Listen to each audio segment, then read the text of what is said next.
Hello and welcome to Let's Talk SOC, a podcast series brought to you by SecureWorks, a leader in cybersecurity, focused on empowering security and IT teams worldwide to better prevent, detect and respond to cyber threats. I'm Professor Sally Eaves, your host.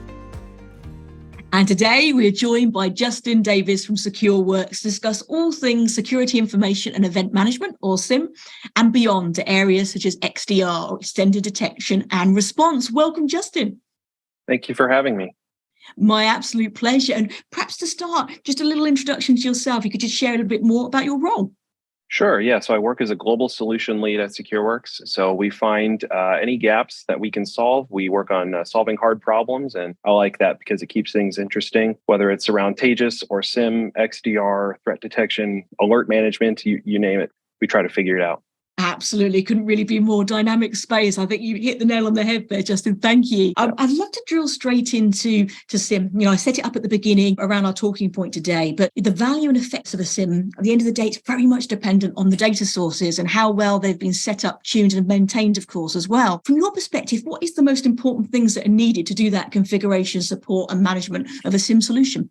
Well, you're going to need people, time, and lots of documentation. But some of the key points are data lifecycle management. You have your typical maintenance and continuous improvement, and then just some revisiting of return on investment. So looking at the data lifecycle management, a lot of it is figuring out what matters. We'll talk about this a lot with SIEM, but it's typically charged by how much data you're bringing into the platform. And so you're really incentivized to trim redundant or useless, quote unquote, useless logs. You really do need to keep an eye on your license. And so understanding the data that you're bringing in is really important. And it's probably one of the most difficult things. Simple in theory, but difficult to actually execute because it's a continuous process. The maintenance and continuous improvement is things like troubleshooting failed alerts or detections, keeping an eye on performance, downtime, troubleshooting anything that leads to those, of course, especially when you're owning the hardware. It's not a cloud solution. And then, of course, you're also responsible for upgrading the software and refreshing hardware, whether you need to scale or you're just reaching the end of life. And then as far as return on investment goes, again, SIEMs are expensive products. And while they can be powerful, you need to make sure that you're maximizing the usage and customization of the platform to make sure you're getting your money's worth.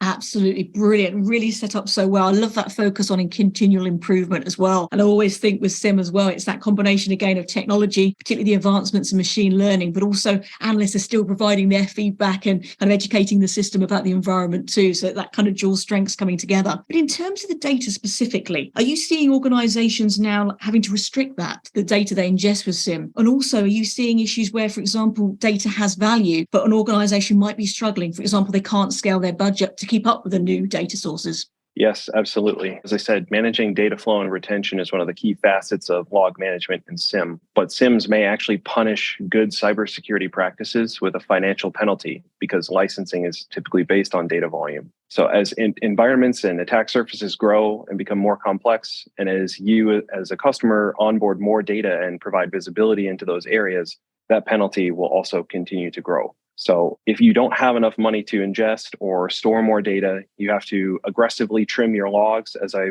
mentioned, or perform internal chargebacks to other IT or business teams that are probably inevitably putting data into this platform just to make sure that everyone who's getting a piece of the pie is also chipping in for it.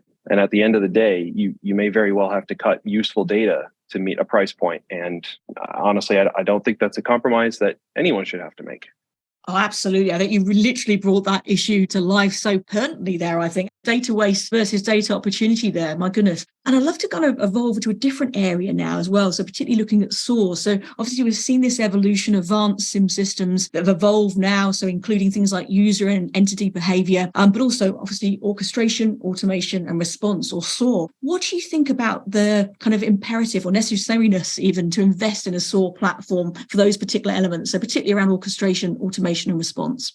So I will say Taegis XDR, for example, offers built-in security investigation workflows, automated playbooks, and response actions. But I don't think that SOAR is always necessary. Especially less mature teams with highly variable processes are going to struggle with automating their work because a lot of it isn't repeatable. There's a lot of onesie twosies. However, I think there are a lot of things that can be meaningful when added up, even when they're small, like forwarding alerts to a third-party platform just for aggregation or kicking off further response actions that have already been integrated, one-click host isolation, user password resets, IP blocks on an IDS IPS. There's a lot of these little things that, it's not going to do an investigation for you with a single click, start to finish, and give you a nice email report of everything it did. But as you add things together and as you add these connectors and develop your own playbooks, you eventually could get to a point like that. So I think, again, as a force multiplier, SOAR is really important, but I don't necessarily think that it is required. And I will say that, comparing SIEM to XDR, a lot of SIEMs traditionally lack these types of workflows, whereas XDR is generally purpose-built around SOAR, not only detecting these threats, but how to respond to them and respond to them effectively and quickly.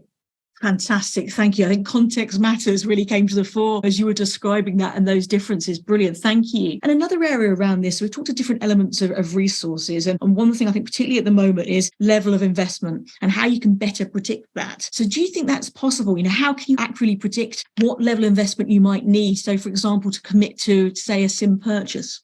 It's really tricky to actually predict that. You can't control how much data is generated in your environment, which makes predicting the overall volume of that data difficult. And that data volume directly affects how much you pay for the SIEM and how long you can keep your data. And this is data that's telling you about potential breaches within your environment. And you may not find out about them for months at a time. I don't have the numbers on average dwell time for a threat, but it's on the order of months. And so keeping your data around should be imperative to most people. So forecasting the cost of your ingest can be hard, but you can generally estimate the cost of implementing and operating the SIEM based on hardware, software licensing, storage, bandwidth, and stuff like that. But again, the volume is tough to estimate. And that's the largest growing cost with a SIEM. I would say that one of the tougher parts to estimate as well, not just from cost, but just time, is the amount of labor required to operate and manage a SIEM over longer timeframes. I would say more than anything, prepare to invest in people more than the platform. And that it's still going to be the case with XDR. You need analysts and you need people who understand your environment and understand the threat landscape. But with SIEMs, just because of the more moving parts and just the overall size of them, it's a larger investment overall. I will say that XDR offers more predictable pricing because it's generally just based on endpoint coverage. It's all you can eat in a lot of cases. So you don't need to worry about the data you're bringing in. You just need to make sure that you have everything you need. And, I mentioned not making those compromises and throwing out data that could be useful. This directly plays into that point. You shouldn't need to worry about that. You should just make sure that you have all the visibility so that you can see all these threats and follow them from start to finish.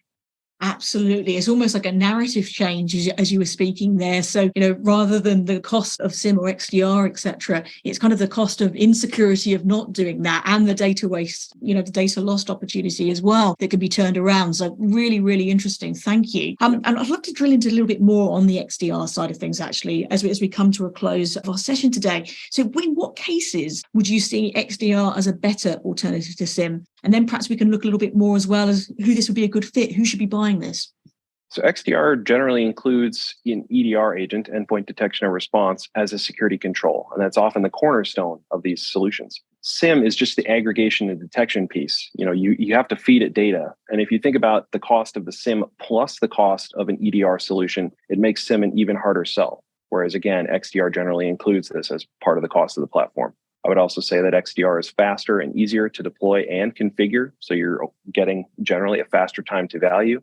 You have less maintenance overhead, less infrastructure and architecture complexity for the end users. So although there may be a lot going on behind the scenes, it's transparent to you and you don't need to worry about it. It's handled by the vendor in many cases. XDR also includes some level of SOAR. Some allow you to add great flexibility for playbooks and things like that. Some are more simpler actions. It really depends on the product, but that's coming with the product. You don't have to add it on and then configure it. And then I also think, devil's in the details, but XDR seems to be cheaper in the long run for most things. And that's due to ongoing hardware and software costs, the labor costs of having people to run it, and things like that. On that final question of yours, who is XDR a good fit for? I think the cheeky answer is that anyone who wants a quick return on investment with a product that's specifically designed around detecting and responding to today's threats. But to reiterate, I think small and medium teams are a really great fit for XDR because they are getting that fast return on investment. They don't have to read tome after tome of documentation to figure out exactly how they need to configure and deploy the solution. And the useful automation and orchestration steps can add value without having to have a fully repeatable process for phishing or something like that. At least there's little steps they can take, even if their work isn't highly repeatable. And as I said, for large teams, Although it's less apparent, I would still say that they should consider it because it is a consolidated detection platform with EDR, which is a must-have security control. Today, I would say it's always been, but today the technology is actually there to do it. And again, for large teams, there's still some customization and SOAR capability for them to really flex with and grow, while it gives them more time to perform company-specific threat hunts and bolster other areas of the security program instead of maintaining just another tool. So important. I think the holistic benefits that brings as well from the XDR point of view. So the visibility you were mentioning there, but also kind of accelerating security operations more generally, that reduction of TCO, and again, just reducing the burden. As we've been talking about today, it gives you that more active intelligence and it allows you to get really granular and filter through the threat noise to what actually is the most proximate and significant threat, etc. So really great overview there. Thank you so much. And I know we're nearly out of time now, Justin, but I just wanted to say thank you so much for sharing those examples. I love the real tangible applications we've discussed of this today as well. I think it really brings the subject to life and how the different considerations, across the technology, but absolutely across things like skills uplift, culture, shared responsibility, change management, etc. It is that combination coming together that makes such a difference. Yes, thank you very much for the opportunity. My pleasure. Thank you. And thank you all for listening. Let's Talk SOC is a podcast series brought to you by SecureWorks, a leader in cybersecurity, helping organizations reduce their risk, maximize their existing security investments, and fill their talent gaps. With their cloud-native security analytics platform, Taegis, they offer MDR and XDR solutions for better threat prevention, detection, and response. To learn more, visit secureworks.com.